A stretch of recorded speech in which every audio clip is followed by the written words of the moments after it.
So, when you roll out your yoga mat, what are you actually taking part in? Is it a way of honoring a deep, ancient tradition, or are we accidentally part of a long, complicated history of cultural theft? That's the big question we're diving into.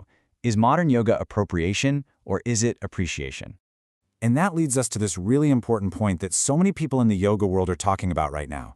Who actually feels welcome in a typical yoga studio these days? And what if the answer to that question is all tangled up in a history we never even discuss on the mat? This is the core issue we're going to unpack. All right, so to really get to the heart of this, we first need to understand what yoga really is, beyond the version that most of us are familiar with. So let's peel back some of those layers. On the surface, you've got modern postural yoga.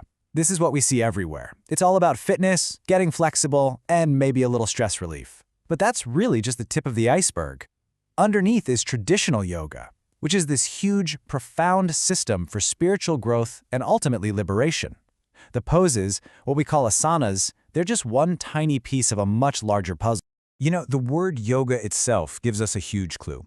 It comes from the Sanskrit root yuj, which means to yoke, and you can think of it less like joining your hands in prayer and more like yoking your mind, reining in your senses, and focusing everything you have on a single transformative goal. It's a seriously disciplined method for changing your entire state of being. And get this, yoga isn't some standalone workout routine. It's actually a darshana. That means it's one of the 6 major systems of Indian philosophy. So it's a complete worldview, a way of seeing the world and being in it. And it's steeped in literally thousands of years of culture and spiritual exploration. So just how ancient are we talking? I mean, really? Let's take a quick journey through its history to get some real perspective. Okay, wow. This timeline really puts things in a different light, doesn't it? We're seeing roots that stretch all the way back to 1500 BCE. We see these key texts and ideas developing over millennia. And then, way down at the very end, in just the last century or so, a version of it arrives and spreads in the West as exercise. It's a tiny, tiny sliver of this vast ancient history. But here's where the story gets really complicated. Yoga's journey to the West wasn't just some peaceful exchange of ideas. It's a story that's deeply tied to colonialism, which actually worked to harm and even erase the practice's origins. This quote from Susanna Barkataki is, well, it's pretty staggering. Just think about the irony for a second. The very same practices that millions of Westerners now pay good money for were intentionally suppressed, even stamped out, by colonial powers in India. They literally broke ancient lineages, and now those practices are packaged and sold back to us as a wellness product. So when you hear people use the term decolonizing yoga, this is what they're talking about. According to teacher Kelly Palmer, it's all about shifting the center of gravity. It means creating spaces where the practice isn't always filtered through a Western white perspective and where people of color can lead and explore it on their own terms. All of this history brings us right back to that core dilemma. For those of us who really benefit from yoga but don't share its cultural origins, how do we practice respectfully? Where's that line between genuinely appreciating something and harmfully appropriating it? Okay, first, let's just get really clear on what we mean. Cultural appropriation isn't just borrowing something cool. It's taking something from a marginalized culture, like, say, printing the sacred symbol Om on a pair of leggings without understanding its deep, sacred meaning, without acknowledging where it came from, and often just to make a profit. So the difference really boils down to your approach.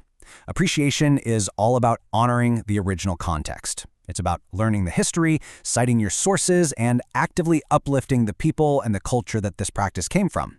Appropriation, well, it does the exact opposite. It strips away all that important context, turns it into a product, and in the process, it erases the very history and people who created it. Understanding that difference is absolutely key. So what can we actually do? Well, the good news is there's a pretty clear path forward for practicing yoga in a way that truly honors its roots. So, how do we build a more conscious practice? Well, it starts with education, learning the actual Sanskrit terms, for example. Then, it's about going deeper than the poses and exploring all 8 limbs of yoga, everything from ethical principles like ahimsa or non-harm, all the way to deep meditation. We have to acknowledge the South Asian teachers who developed this tradition, and we have to ask ourselves who is and who isn't in our yoga spaces. And finally, we can take action through what's called reparations. Now, reparations can sound like a really big, intimidating word, but it's really about concrete, doable actions.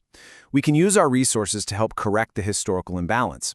This means platforming and paying teachers of color, buying books from South Asian authors, and donating to organizations led by Black and brown leaders. It's really just about redirecting the flow of money and power back to the communities who gave us this incredible practice in the first place. You know, in the end, this ancient quote from the philosopher Shantideva might just hold the key. It totally reframes the goal. It suggests that real yoga isn't just about our own personal well-being, it's about our connection to everyone else. So maybe the question we're left with is this: can our practice of yoga contribute not just to our own happiness, but to the liberation and happiness of all?